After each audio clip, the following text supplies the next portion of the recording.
अस्सलाम वालेकुम नाजरीन, मैं हूं अली और आप देख रहे हैं बलूचिस्तान ग्लोबल न्यूज़। तो आज हमारे पास बहुत अहम और बहुत ही बड़ी ख़बरें हैं। ईरान और इसराइल के दरमियान जो जारी कशीदगी है उस पर जंग बंदी की बातें तो वाकई हो रहे हैं, लेकिन यहाँ पर हालात कुछ अलग ही लग रहे हैं, क्योंकि हालात यहाँ पर दिन ब दिन ख़राब होते हुए दिखाई दे रहे हैं। क्योंकि अमेरिका और इसराइल ने दोनों तरफ से जो शराइत रखे हैं अमेरिका ने, तो वो बहुत सख्त हैं।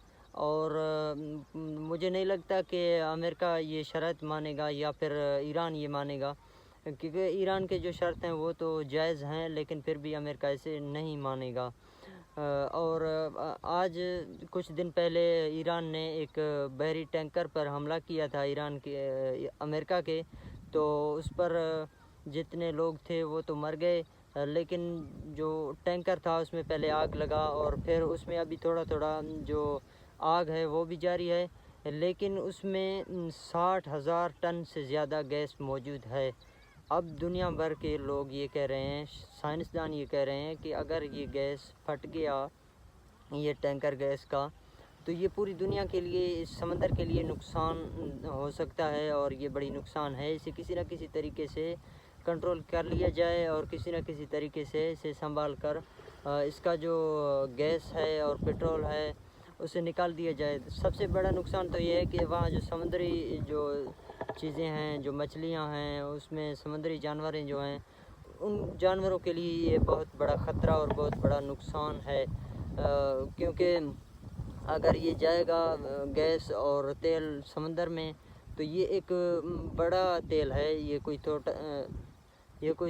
थोड़ा नहीं है। तो 60,000 टन गैस कोई मामूली बात नहीं है। अगर ये समंदर में 60,000 टन गैस जाएगी तो यहाँ पर जानवरों की तबाही मच जाएगी। जो मछलियाँ हैं वो भी तबाह हो जाएंगी और दीगर जैसे समंदरी जानवर हैं वो भी तबाह हो जाएंगे। और दूसरी बड़ी ख़बर ये है कि आज सुबह ईरान ने इसराइल पर जो हमले किए हैं, हमलों में इजाफ़ा देखा गया है और नए नए मिसाइल इसराइल पर दागे हैं।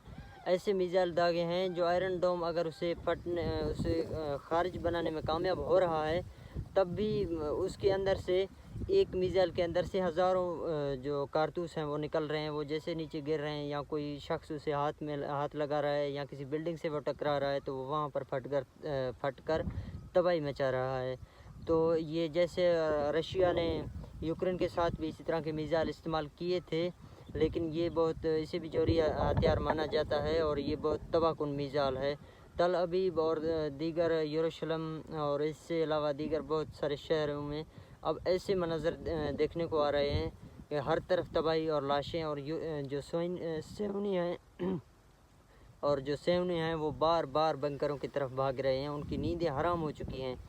अब तो अमेरिका भी बुखलाहट का शिकार है। कभी वो क्या कहते हैं, कभी वो क्या कहते हैं, कभी वो नेटो के जो मुल्क हैं उनको धमकी देते हैं और कभी उनको ताने मारते हैं कि किसी न किसी तरीके से इस जंग में कूदें, लेकिन वो भी साफ़ तरीके से उन्होंने हाथ खड़े कर दिए हैं कि हम इस जंग में किसी भी तरीके से नहीं आएंगे, क्योंकि हमारे से कोई आपने मशवरा नहीं किया और इसमें हमारा कोई फ़ायदा नहीं है इस जंग में।